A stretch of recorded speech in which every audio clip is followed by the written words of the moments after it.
didn't know that. 62% of women never wax their legs. Did you know that, Rosemary?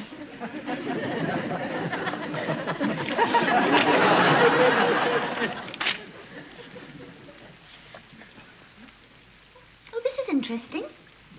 Rosemary, do you know the ancient Aztec secret of the passion flower seed? No. Clem? He doesn't know either. Could this be food? I think it's Wednesday's ratatouille. Which Wednesday? Put it back if you don't want it. It looked lonely in the fridge. I don't know. Nothing to do. Nothing to eat. It's called living within your means. An old-fashioned alternative to having your home seized by bailiffs. You want something to do, empty that bowl. Oh, I know what this is. This is making your own entertainment, right? We're having a bit of a tight month, that's all. Oh, well, then I'll save this, shall I? Be nice with a crust of bread for lunch tomorrow.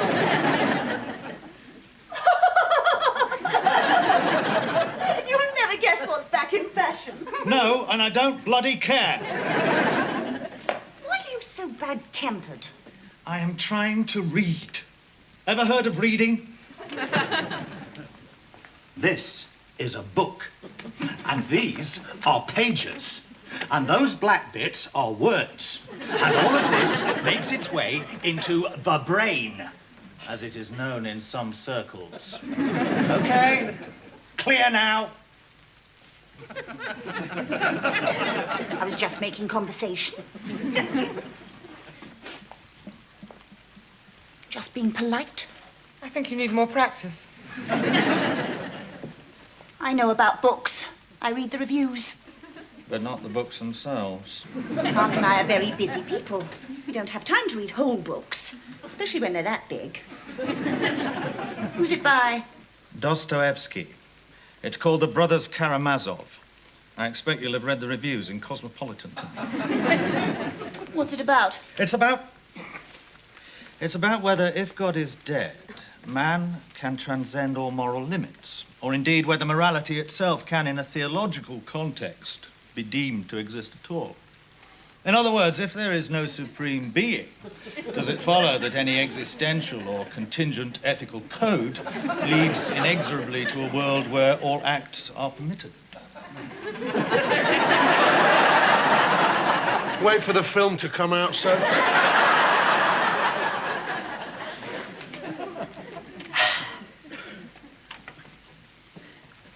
What are you doing? Nothing. Got to be doing something. What's that writing? It's a lecture, and it has to be finished by Tuesday. A lecture? You? Yes, me. Who's it for, the WI? The Institute of Psychotherapy and Social Studies. Would you like me to read it to you? No, thanks. I'm bored enough. I'm freezing cold. I'm going to bed. That was easy. Now, how do we get you to go to bed early? Oh, that was disgusting. I'm fed up with all this absurd living within your means. We've had shepherd's pie 4 times this week. Once for breakfast. There were no Sunday papers. I've had to drink tap water twice. God knows how you expect people to have a dump with a 40-watt light bulb. Would you prefer to be floodlit?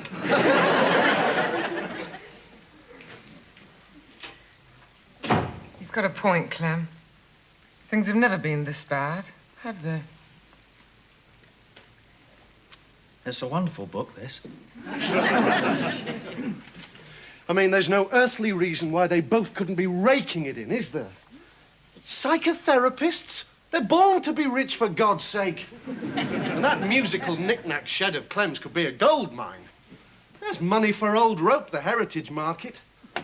But oh no, he behaves more like a bloody museum attendant. Are you listening to me? No. What are you doing? Amarilla de Varonchi, How does that sound? Sound? How do you mean, sound? Well, does it make you randy? Oh, are we going to play that game where you pretend to No. be... Oh. Say it again. Amarilla de Veronchi. What's it mean? It doesn't mean anything. It's a pen name. I'm writing a book. Oh, good. Aren't you interested? What sort of book? A bestseller. Oh, that sort. Well, someone's got to do something to get us out of this mess, and it's clearly not going to be you. Listen, you do not get out of a mess this size by coming up with half a page of dyslexic doodles.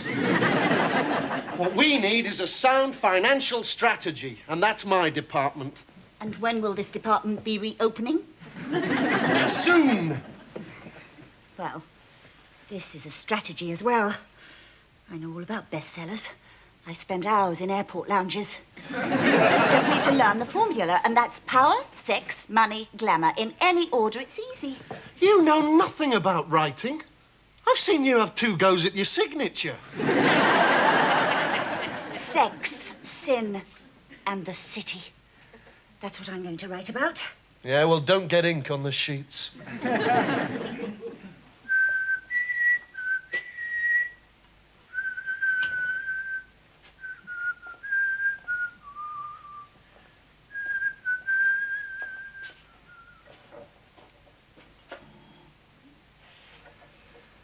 17 seconds. Hey? It took you a total of 17 seconds to go to the far end of the workshop, select a chisel, and then come all the way back with it. So what? Move your chisels here. Save yourself time. I don't want to save myself time. I enjoy the walk. I get to see other chisels. Experience a whole range of wood shavings. But if you saved yourself time, you'd save yourself money. Become more efficient, increase your turnover. Yes, and I could go over to making glass fibre harpsichords. I could set up a production line. Get Rosemary to work night shifts. Send off for a company song sheet from Toyota. Why not invest in new plant? You could get a loan from the bank. I don't believe in borrowing. Yeah, but you have credit cards, don't you? No. Well, how do you pay for things? I use cash. Ever heard of cash? You know, the stuff you find down the backs of sofas? And when you run out of this cash, what do you do then? I go without things. I don't believe I'm hearing this. You understand all about credit, then, do you? Yes, I do, actually. And you have a lot of experience in financial matters, That's do you? right. So how come you're destitute and living in my house?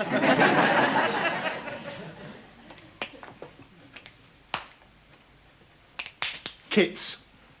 You could diversify into kits. Become the MFI of harpsichords. There's all these government schemes offering cheap labour. You get some teenage job for 2p a week, make him do all the hard graft, all the boring bits, and your quid's in. You could churn these things out. Have you ever visited the Romanesque cathedrals of France? I don't think so, no. We used to have the cottage in Normandy, of course. I still remember the first time I saw Vézelay. Oh, the Burgundy wine tour. Yeah, it's brilliant. I was 25. No, 26. There was scaffolding inside the nave for restoration work. I persuaded the foreman to let me go up. And, you know, there were these extraordinary miniature carvings in all sorts of hidden places. Impossible to see from the floor of the cathedral. All by unknown sculptors. Men who'd worked away for weeks, months on some tiny detail. Not to make money, not to become famous, but just for the glory of God, for the joy of creation. Weird. Unfortunately, the modern world is not very interested in honest toil and craftsmanship. But I don't care. All this is my life's work. My hobby, my pride, my solace. This is me. So I don't want to bloody well churn anything out. And I don't need you trying to tell me how to run my life. All right? Would you be quiet in here? I'm trying to write a book. Either of you know how to spell aphrodisiac? 2 F's.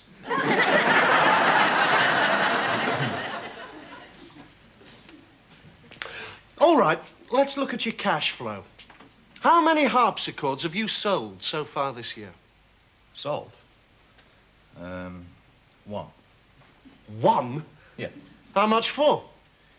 Well, the cash hasn't actually flowed yet, as such. So what happened? Well, I designed it, and then I built it. And? And then the buyer rang up to say he'd bought a conservatory instead. Quite a nice one, actually. So what about these months of honest toil and craftsmanship? You're leaning on it.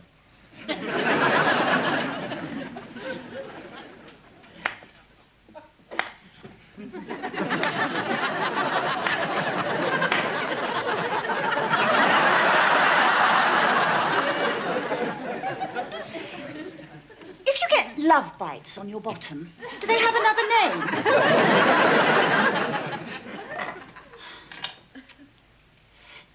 These high-speed lifts in the city. If you went from the ground floor to the boardroom without stopping, would you have time for an orgasm? Depends who you're in the lift with. What are you doing to these potatoes? Peeling them.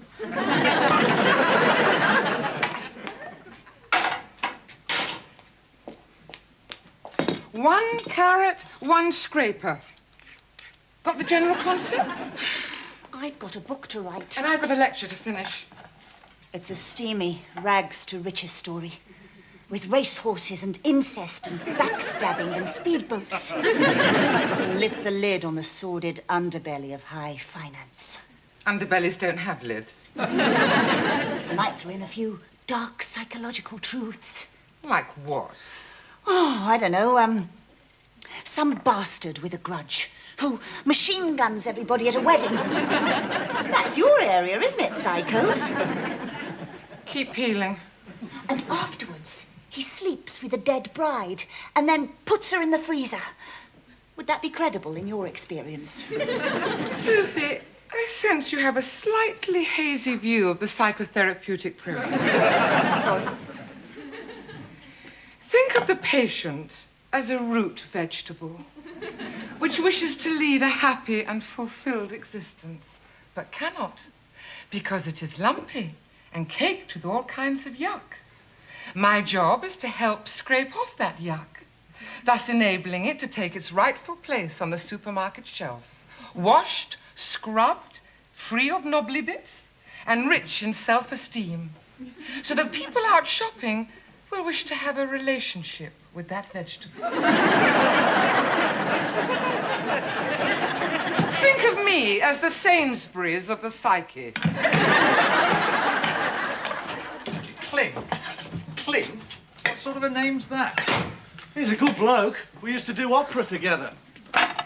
And he's seriously into collecting things. Why don't I give him a ring? Rosemary, what do you think? Shall I let this Clint into my workshop?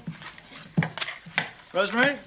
In 24 hours' time, I have to give a lecture on poverty and stress to over 100 people. I've got to type it out. I've got 3 more patients to see today, and I'm not getting any support from anyone. So I don't want to be asked any more questions.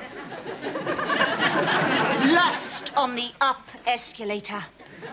How's that sound for a title? Crap. You won't regret this, you know. Clint's got class, Clint's got clout. Would it be cash?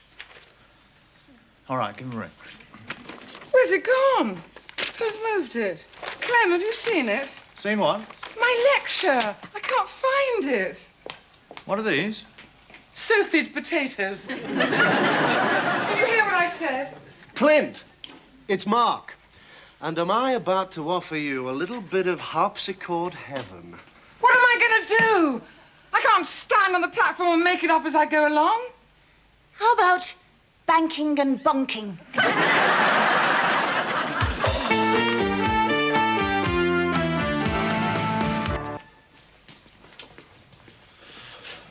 Right, Clint's going to be here in 5 minutes. Is everything ready? Better let me do the talking. What talking? The selling. Oh, are you selling something as well?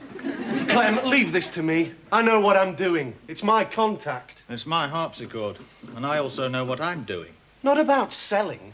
You don't know the first thing about selling. All right. Teach me. Okay, okay.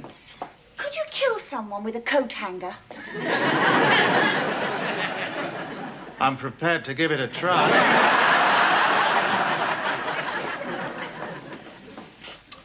Right. Imagine I'm a buyer. What would you say?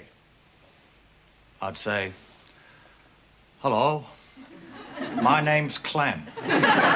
You interested in harpsichords? I don't know. I'm not sure. No, they're not everybody's cup of tea. The sound's a bit of an acquired taste. You mustn't say that. Why, it's true. Bugger true.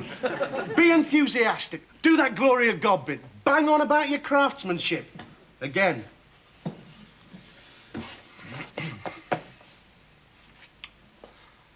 Hello. My name's Clem. You interested in harpsichords? I don't know.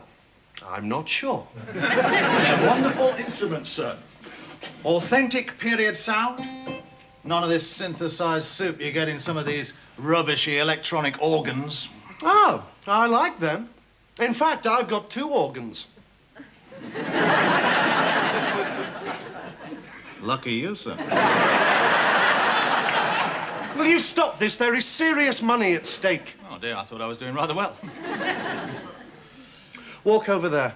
Hey? Walk over there to your chisels. The one's in the wrong place. Then what? Walk back. Why, it'll waste 17 seconds. Just do it.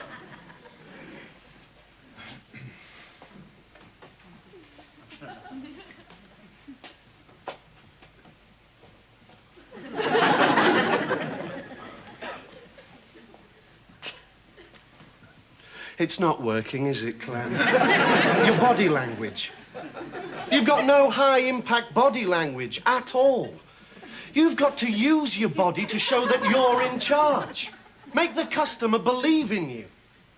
Poor posture equals poor product. You're sending him a negative readout. But if your body's saying yes, his checkbook will be shouting, "Sign me, sign me." Have you been on a course? Let's do it again, and this time, think body. Yeah. How would I do that exactly?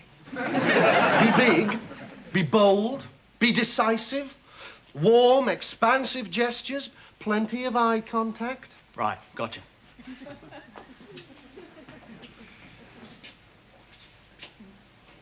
Clem!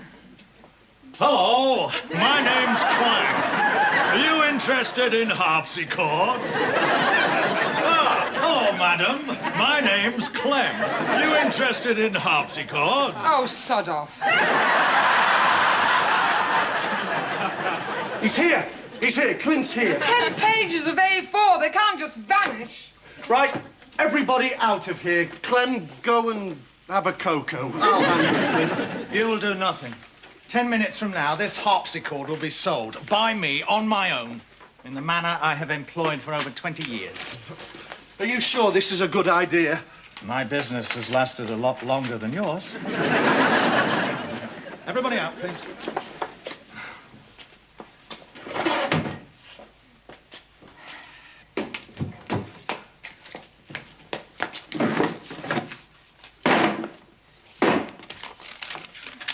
I hope there's a stress allowance built into your fee.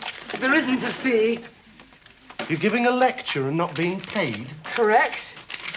What is the matter with this house? Does nobody want to earn money? How much do you charge your patients? Whatever they can afford. You're not serious.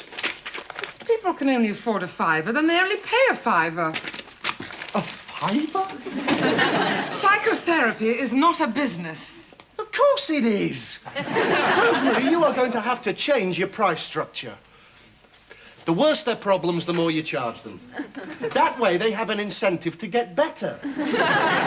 Besides, you can't have people getting things on the cheap just because they're mental. Quite right, otherwise we could all pretend to be mental and demand special mental rates in the shops. Exactly. Has he gone? Yes. Well, did he like it? Oh, yes, he loved it. Great. Did he get a good price? Oh, I didn't sell it to him. What? Why not? I didn't like him. You didn't like him? With a name like Clint. No, I couldn't sell to someone I didn't like. Someone who wouldn't appreciate the workmanship. Where's the pleasure in that?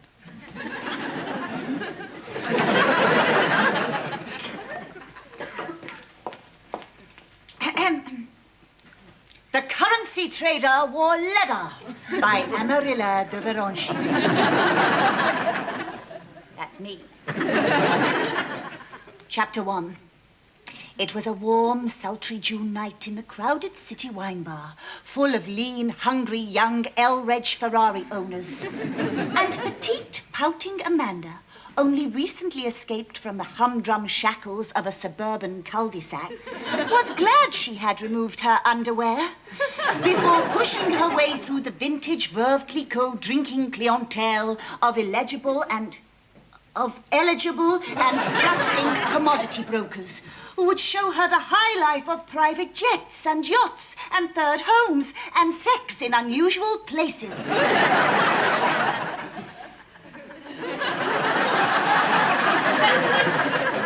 That's it. So far. I think I might have writer's block. So Dostoevsky was right. There is a God. You like it, don't you, Mark? Yeah, it's fabulous. You don't think I've used too many adjectives, do you, Rosemary? Mind you, that phrase, suburban cul-de-sac, that's really like how it is, don't you reckon? I'm not sure Amanda should pout, though. Perhaps simper would be better. Pout, simper, pout. Which would you go for? I'm not sure. Let me see.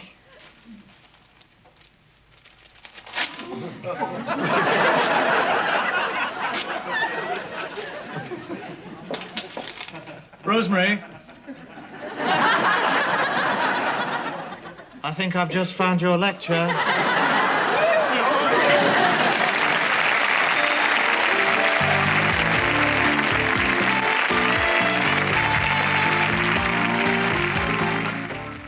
In Downwardly Mobile at the same time next week, there's a family scandal.